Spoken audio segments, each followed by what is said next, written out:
Hello and welcome back to Midlander Gaming, and we've carrying on from the previous video, which was all about movement phases, how to make a command check, formations, and the overview of an army. So this episode we're going to move on to shooting. This is obviously I guess when gaming is one of the fun aspects and one of the fun phases of a game.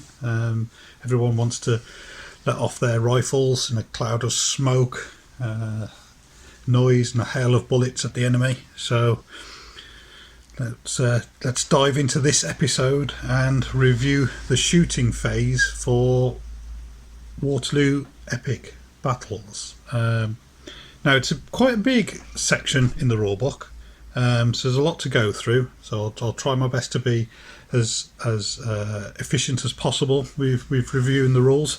Once again, for a full indication, just read the book. It's always best to read the book because I'm going to gloss over some areas or miss some sections out. I'm just going to go over the basics for my own benefit and for the benefit of anyone new watching, new to the game, that is.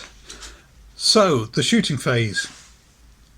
Obviously, if you have played games before, then you've got a bit of a grounding position for what a shooting phase is with the war games. But essentially, we're looking at each unit will be firing their weapons, rolling a number of dice to hit based on their statistics, requiring a certain number on that dice to hit, and then the target will take saves to protect themselves against those hits and avoid taking damage. So that's it in a nutshell. So what is the statistics for shooting? So as we went over some of the line infantry before, we could see that they had 3, or a shooting value of 3. Now this essentially means they roll 3 dice to hit, referring to what the number is required, which in this game is a 4+. And every 4+ will cause a hit. Now before we get to that, obviously we need to know how far can they shoot and what can they see. So let's go over it in phase by phase and review each section. So when it comes to shooting, the first thing you've got to do is determine if you have ranged your target. Now in my previous video we talked about ranges, and I mentioned that these guys can move 12 inches a turn, therefore in 3 moves can move potentially 36 inches. Now I did think that seemed rather fast, and there were some comments on my previous video where people are actually using the rules that are in the book as optional rules for ranges, and that's either to half the inch range, so a 12-inch movement will become a 6-inch movement, or simply to alter the movement range to centimeters.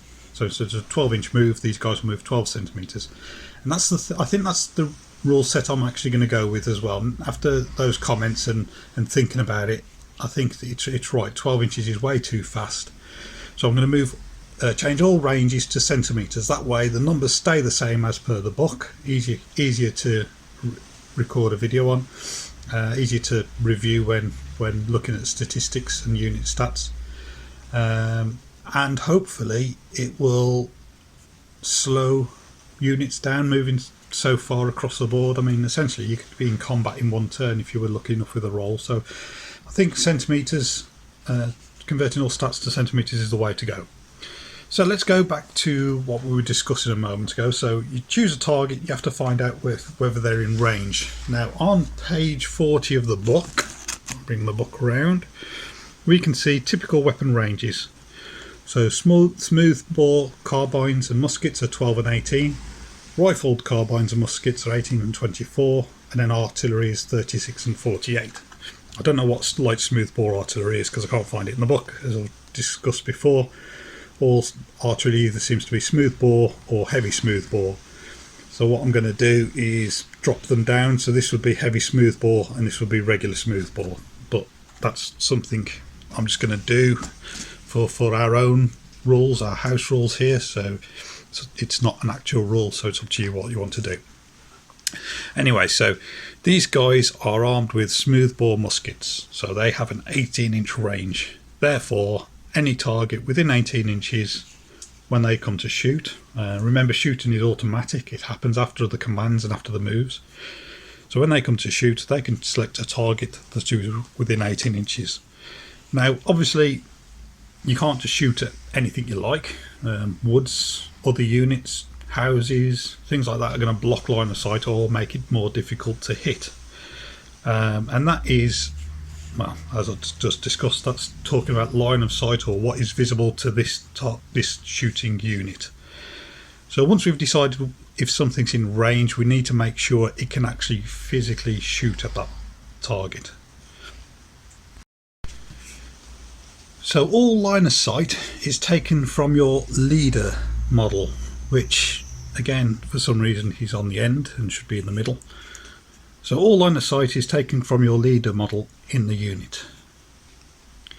And the line of sight extends from a quarter out from his base. So if you imagine from the center point of that base through the corner and extending out, that is his vision. It's like a triangle almost going out from the center of the unit's base. That is his vision of arc, and something has to be within that vision to be able to shoot at it. Now if that line of sight, if we turn around, pretend he's facing that way in the unit, if that line of sight, and he's trying to shoot at these green guys here, passes by your own infantry, that's obviously blocked line of sight. If it goes through woodland and trees and other objects, it's also blocked. So we need to make sure that the unit has a unhindered target, which allows you then to select that unit as a target and roll the dice against it. If we now imagine both these units are enemy units, the other thing to consider is you have to shoot at the closest target. So you can't choose to shoot a further away target in preference of this. The only exception is if the nearer target is actually a more difficult shot. So say these guys are obscured, meaning a negative to hit these guys, then you can choose the easier option to shoot at instead. One last consideration when shooting at obscured units is if you're infantry and cavalry and you're going to shoot at a unit that has a gap, for example between two units or between two line of sight blocking features like a house and woodland. If it's infantry or cavalry firing, that gap needs to be 6 inches to be able to shoot through, and if it is artillery firing, then it needs to be at least 3 inches to shoot through. And remember, all line of sight is taken from your leader base and the measurement is taken from the leader base. So your ranges are all measured from the leaders. You don't take it from any point on the unit. All range and line of sight happens from your leader base. So on page 42 onwards, there are some examples in the book which are very useful. It's worth, as you read in the book, just reviewing the images as well, and we'll go through them here. So the first image we can see here, it kind of gives you your unit and shows you the line of sight and the kind of the arc forming from that unit. Now in reality, like we discussed, all the measurement and line of sight is taken from the unit base. So while this arc extends across the full unit, all measurements and line of sight is taken from the unit leader. So it's not quite fully accurate. Obviously they've had to squash it down to fit it on the page, but in reality your range is probably going to be more of a circular shape. So here we can see an example of where one unit is closer than the other. Now again, they've done the line of sight from the full unit, it should really be from the leader, in which case technically you can't shoot at that one because that one's the nearer unit, so you must have to fire at that one. But if you were to use the line of sight from the leader, that would actually be classed as a partial target, because the unit leader's line of sight would only give less than half view of that unit, which we'll go over later. So technically that would be the one you could fire at, because this would be a negative to hit because it would be a partial target, but we'll see that up here in a second. Next example here is where you've got some skirmishing units which are closest, and then a unit of normal infantry behind. Now, because again skirmishers are harder to hit, you can ignore them and target this unit instead, even though it's further away. So this one kind of goes over what I was talking about here, where these guys are actually slightly out of view. Now again, all the views have been done for the whole unit when it should be the unit leader. But essentially, because this is a partial target, you can choose this one instead, despite it being further away. And again, this is kind of a similar case, but instead it's terrain that is blocking the line of sight. Now here, interestingly, they do a second arc from the unit leader to show you that it's blocked. You know, kind of feel that should have been on this and this as well. But here we can see anyway, because of terrain, gives a negative to hit that one, therefore you can choose that one. Now in reality, obviously it's because of the image in space. In reality, this unit is actually closer anyway, so you'd have to shoot that one rather than this one anyway, regardless. But this is, it's obviously, you know, it's just proven a point by imagery. So, and then finally down here, again, this unit is blocked by your own infantry, so it becomes a partial target, therefore you could choose that one as a preference. And two final images. Again, there's a unit in cover, is inside a building, so again you can choose to shoot at that one if that one was closest. And here, what we're showing here is again skirmishers and your own unit. So this gap needs to be at least 6 inches wide to be able to shoot at these guys. Otherwise, these skirmishers, despite being the enemy, would stop you firing at that. And that's one of the tricks of skirmishers. You can use it to try and close off fire lanes and avoid these guys getting shot, which would force you to shoot at the skirmishers instead at a negative value. Alright, so there we've kind of gone over a brief overview of ranges, line of sight and target priority. So now the important question is, well, how do you actually shoot and how do you hit someone? So shooting, as we discussed earlier, is based on your statistics of your unit. And you'll have a number next to shooting value, and that's how many dice you roll. So for British line infantry, they roll 3 dice. When you roll dice, essentially everyone hits on a 4+. So for every dice you roll on a 4+, you will cause a hit. Hopefully that's the way my rolling will go when I play my friends. So there we would see 3 hits. Now interestingly, what we've also got here is a 6, because any roll of a 6 also forces a disordered result on the target. So if you get a roll of 6 to hit, you will cause the unit to be disordered. There's also modifiers to these dice and to the values. Before we get to modifiers, a 6 is always a hit and a 1 is always a fail. But when we're rolling dice, because you can have your stats are based on you being in your most optimum position, which is for line infantry obviously a straight line. Everyone can shoot and you can fire at full effect. If you are in such things like march columns or attack columns, so this would be an attack column, you have a reduction in your effective combat ability, so you would adjust how many dice you roll. So the adjustments are as such. In a march column, which would be like that, no dice can be rolled at all, which makes sense. You guys are all concentrating on moving as quickly as possible rather than combat. In an attack column, 2 wide, 2 deep, like that, you can only roll 1 dice. In mixed formations, so for example, you've got some skirmishing bases like that, just peeled away from your main unit, again you can only roll 1 dice. Now there are some special rules about mixed formations, so although you can only roll 1 dice, I believe you can shoot it from your skirmishers, so which gives you a 360-degree fire arc, so it is quite flexible although you're only rolling 1 dice. And then in square formation, like this, each face rolls 1 dice. Now you notice there's 4 faces, and I can only roll 3 normally, maximum. So 3 is still the maximum. So if you were in a case where you're totally surrounded, or I hope it would be quite a rare situation, you can still only fire up to your maximum despite having 4 faces. But if 2 people were in your front and right arcs, then you would roll 2 dice, 1 per face.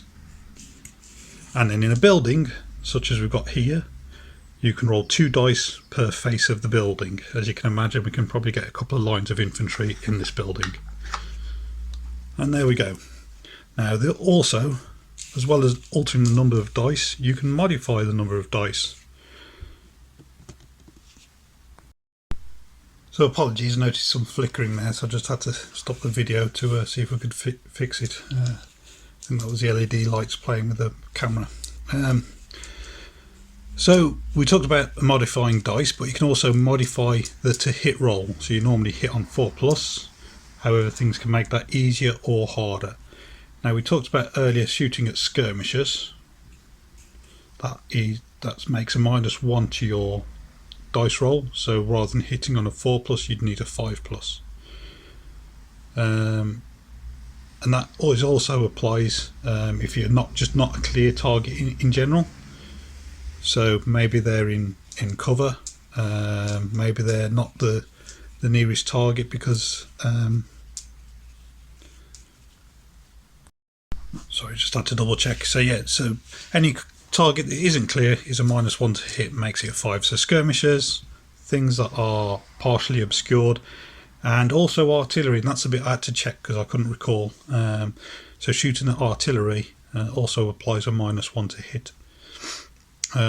If your unit that is firing is shaken or disordered, so we talked about it earlier, when you roll a 6 you will disorder that unit. If you have a disordered status on your unit, you are also -1 to hit. So those are 2 negatives to hit. The positive is close range or closing fire. So if the target is within 6 inches from yourself or is closing target, then it's a +1 to hit. Okay, earlier I said a 6 always hits and a 1 always misses for shooting. Apologies, I read the wrong note. That is for the next section. So rolling to hit and rolling to miss is always based on 4+ and those modifiers. So apologies for that. I'll see if I correct it in the edit. What we're going to go on to now is morale saves, and this is where the 6 and the 1 comes in. So a morale save, so we've just discussed about hitting your target. We've now got to see what effect that has. If you come from other game systems, it might be easiest to consider a morale save as an armor save. While these guys don't have armor, what this actually signifies is their ability to ignore or shake off the effects of seeing their comrades blown to pieces around them. So a morale save is them ignoring those effects. And what we would do is, for every hit suffered, you would roll a dice, and on a 4+, well, actually it all depends on the morale of your stat of your unit, but whatever your stat is, on a roll of that dice, and if you achieve that number or higher, then you save on your morale. So if, as an example, if your morale is a 4+, you roll the dice. On a 4+, you ignore that hit.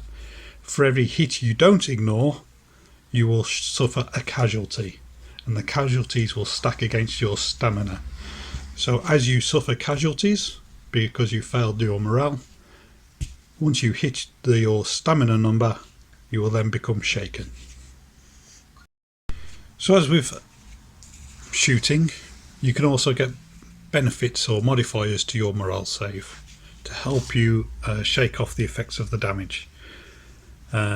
Any infantry in an attack column, so again let's go back to our formations. If these guys suffer a hit while in this formation, they'll have a +1 to their dice modifier. Now I don't think the chart, if I just quickly show you the chart, I don't think it's that obvious how these apply, because if you're saving on a 4+, then infantry and attack column +1 would make it 5+. That's how it sounds, which would actually make the roll harder. But what it means is, if you read the description, is because they're an attack column and the rush forward, it's quite hard for them to start wavering because of the rush and press of the bodies.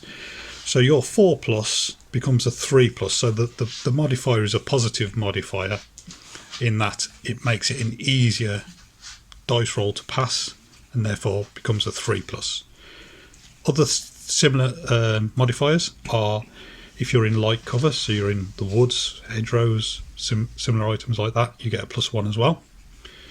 If you're in heavy cover, so buildings and fortifications, you get a +2 to your morale.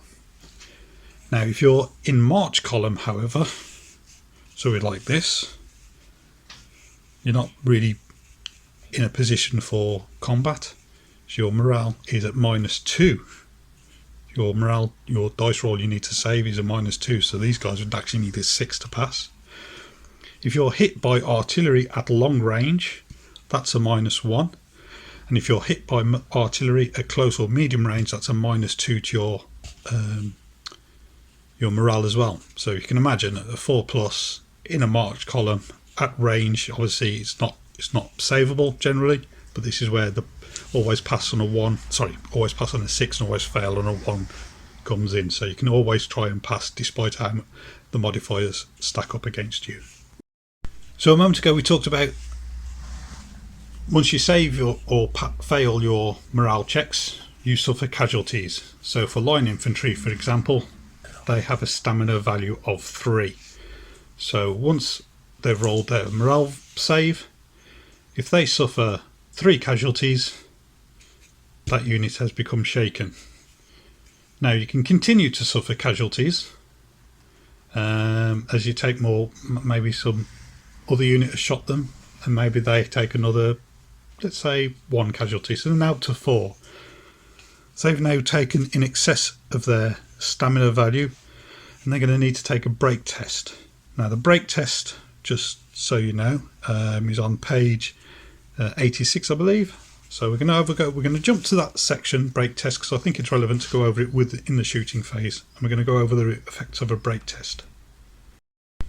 Apologies, page 88. So a break test, at the end of all the shooting phases or shooting stages, you then take a break test for everyone who's suffered casualties and have equal to or excess of their stamina. So in this instance we got 4 casualties, so we'd need to take a break test. Now how a break test works is you roll 2 dice and compare it against some modifiers, and then you look on a chart for the result, and that will decide whether you are successfully shake off the effects of all the damage or if your guys turn around and start fleeing. So firstly let's have a look at the break test. The break test is this chart on page 88, where you can see roll 2 dice, and we're going to alter the result by these values here. So here we can see we rolled, or we have 4 casualties. That's 1 in excess of our stamina. So because of that, because it's in excess of our stamina, whatever we roll, let's get the focus back, is going to be reduced by 1. If these guys were disordered as well, so say they'd been shot at and a 6 was suffered, let's just do this now, they'd suffer another -1, so their dice roll for the break test is going to be a -2. And let's say artillery hit them as well, they've been really unlucky, they'd be at a -3. So all of these have stacked up against them, so they're now at -3. What we're going to do is roll their break test, and we want higher the better because we're going to reduce it by 3. Oh dear, we got a 5. On page 89 is a chart of the results. So we got a 5 -3, 4 or less, shooting all hand to hand, the unit breaks and is deemed destroyed, remove the entire unit from the field. So that would not be a great result for that unit, but At the same time, totally understandable. They suffered 4 casualties. They got hit by artillery. They were disordered, so it's not surprising that they turned tail and ran. Now, I'm not going to go over all the results of this chart, but I will just go over the layout. So this is the result of the dice roll, what you refer to after your modifiers, and there's a shooting section and a hand-to-hand combat section. So if you're testing from shooting, you need to refer to that section. If you're testing hand-to-hand, you need to refer to that section. These two, it's the same for both. And then infantry and cavalry or artillery. So you'll go through there and it'll tell you what you need to do. Now, as we saw, one of the results is you're just broken and you're removed from the field and run. Some results are, if you're lucky enough, you ignore it and you just stand and hold your ground. Other results might mean that you back away, and if you don't back away enough, you might need to back away again, and if you don't back away enough again, you're then removed from the field. That's true of cavalry especially. So that's the break test, and I just wanted to jump onto that just so it's tied in with the shooting phase. So once you've suffered casualties that equal, after your morale checks, equal or beat your stamina value, you need to take a break test. Now, let's pretend these guys passed. Let's pretend that after modifiers they got a 7. That means basically no effect for infantry. They will hold their ground and continue fighting as normal. Now, we had 4 casualty markers there. What we do then, after you've taken the break test, is remove any excess, because the stamina value is the most casualty markers you can ever have on a unit. So once you've taken your tests, reduce your casualty markers down to the stamina value of your unit.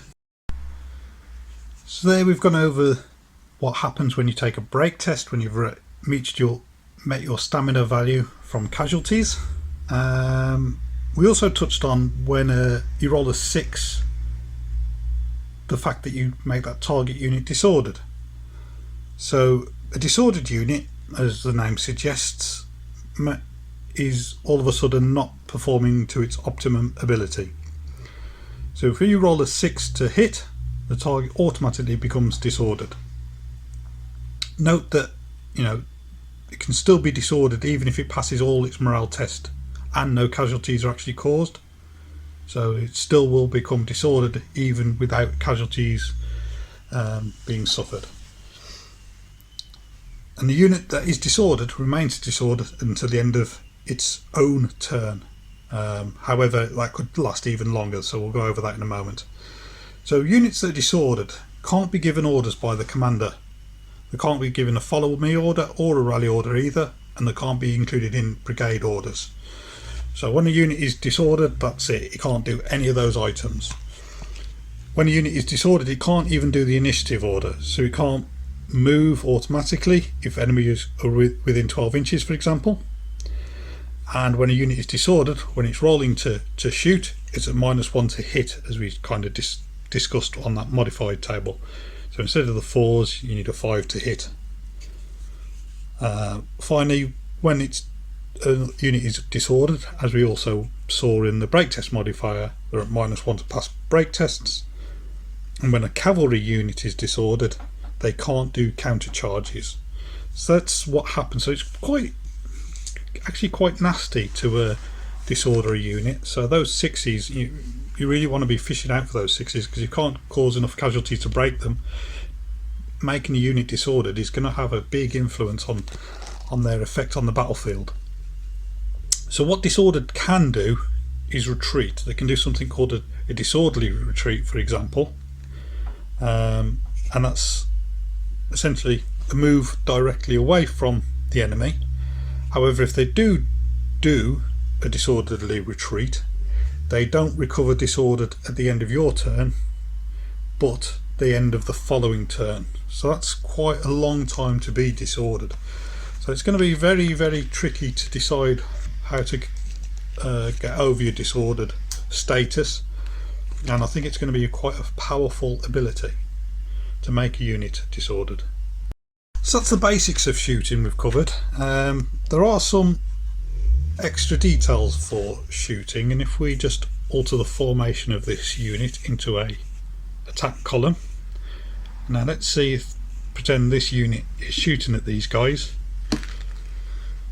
If these guys are on the flank and you can see they're shooting through multiple bases, or indeed if they're at the front and the target's in a march column and again shooting through multiple bases, this is something called enfiladed.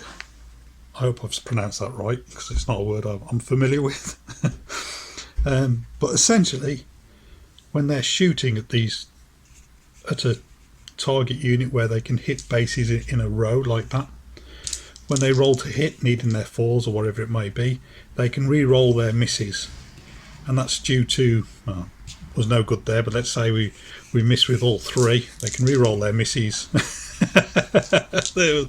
there we go they re-roll their misses, and you got more chance of getting some hits. And that's essentially, as you can imagine, the shots are running straight down the lines, and if you miss the first guy you might get the second guy, if you miss that guy you might get the third guy. Just extra chances of hitting someone with that volley of fire. So let's just briefly discuss skirmishers, because skirmishers are slightly different in the way they work to other units. So as you can see here, we've got some 95th in a skirmish formation.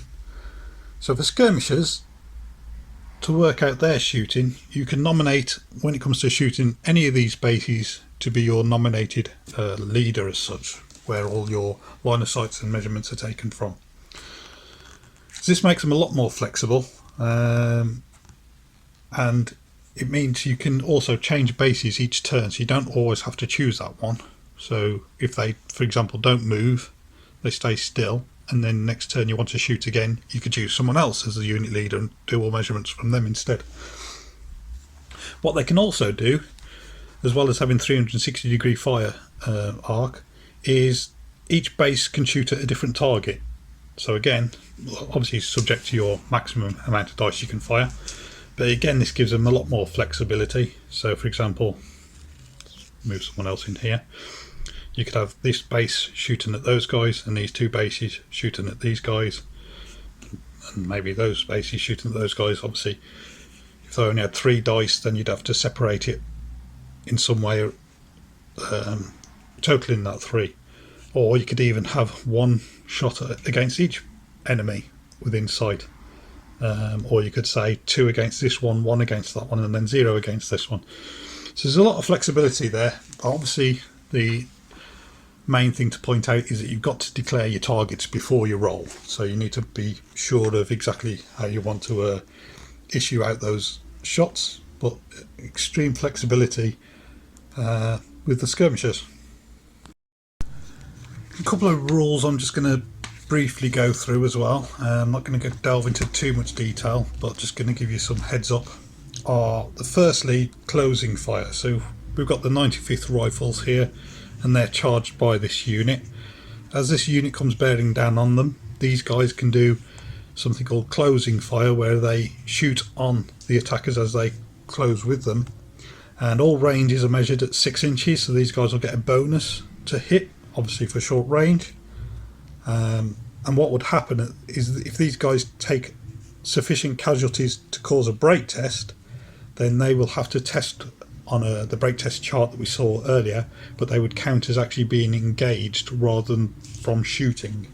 So it's a slightly different results on that table for depending on whether you're taking a break test due to shooting or combat. So that's a way of trying to it's defensive fire and trying to protect yourself as they come in.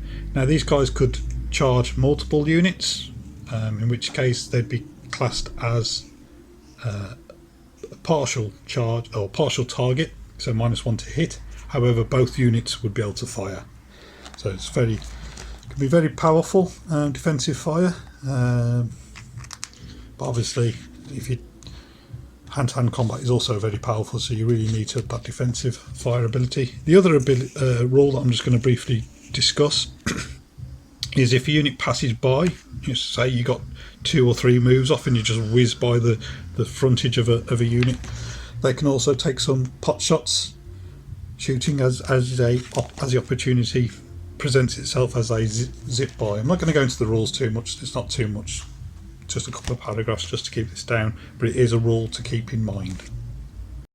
So we've mostly discovered shooting as it occurs for infantry. Now while that also, what we discussed for infantry also applies to cavalry, I've not seen any cavalry with a shooting stat as such. I believe all the shooting for cavalry is taken up with their hand-to-hand combat value.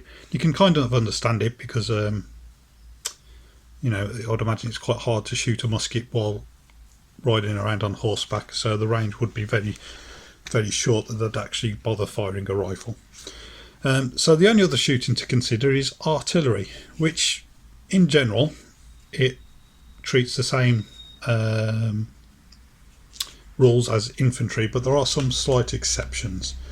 So one being that if an artillery, and I don't have something to hand here, but let's use this clump of lichen.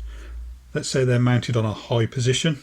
If artillery were to fire, the normal rules are you can't fire through your own unit, but artillery can shoot at a target over a unit as long as there's 7 inches either side. So obviously in this example there's not 7 inches, but let's just imagine it. So as long as there's 7 inches, so obviously it's going to be an arcing shot, and you need to ensure that there's enough room for that shot to traverse this interfering unit. So that's overhead shooting. Sorry, I said 7 inches, it's because I'm looking at the diagram in the book. It's actually 6 inches. So as long as there's 6 inches from there to the shooting unit, and 6 inches between this interfering unit and your target, then you can shoot overhead. The other difference is when shooting at skirmishers. Because skirmishers are so difficult to hit, artillery can actually ignore skirmishers that are more than 12 inches away and shoot at other targets without penalty or anything like that. So obviously, you know, a cannon really is going to be more effective at shooting at big blocks of troops, so they can ignore skirmishing formations. And what we've got here is a slightly different table to the one at the back of the book, which talks about light smooth bore and heavy smooth bore. What we've got here now is horse artillery smooth bore and foot artillery smooth bore. So this is totally different from any other conversation on ranges that we've had for artillery. Now, I don't know whether to apply this as this table, so all my horse artillery will be 36 inches and all foot artillery 48 inches.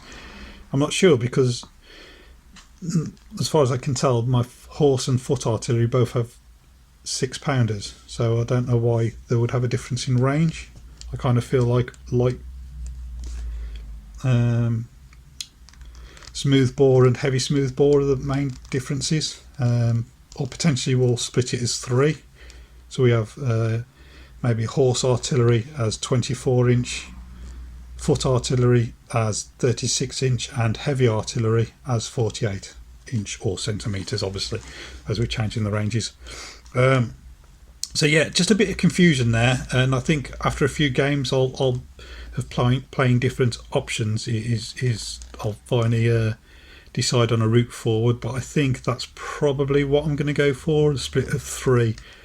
So these two moved down a range down to 24, and then introduced heavy smoothbore artillery for, you know, for the purposes of the French that have that option, and they're at the 48.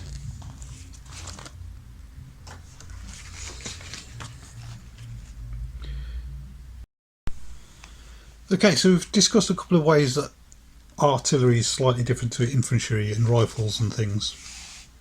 The other way it's different is the way it attacks. So we've discussed the range, and now we can see artillery attacks.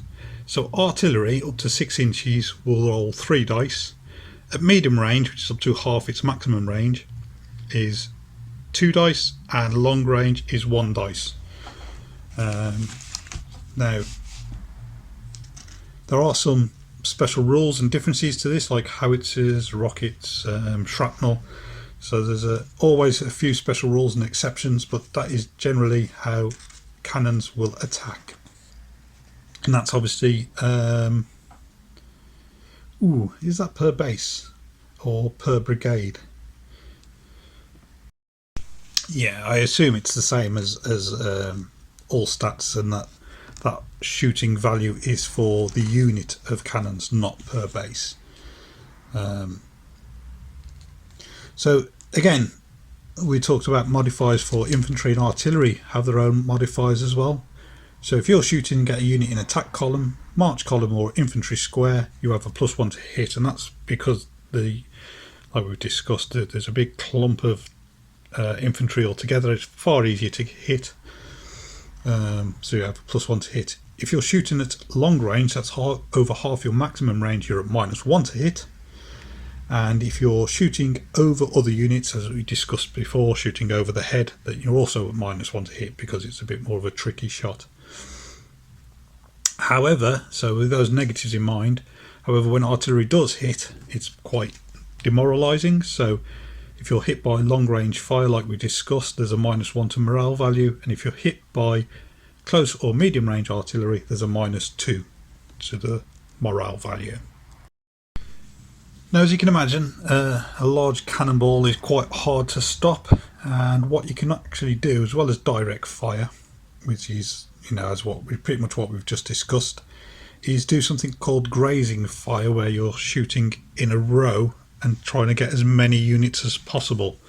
This happens at medium or long range, and if it's medium range, for example, choose your target unit, and then you measure from there to the completion of medium range, and anything within that range is a potential target. So if this was medium range, if I chose to shoot at this unit, I would hit this, and then the ball will carry on and hit this unit as well, all the way into the end of medium range. And the same if they were at long range, choose this target within your long range distance, and then measure out to the end of long range, and if this unit is also in that long range distance, then you'd hit both units with what's called a grazing fire.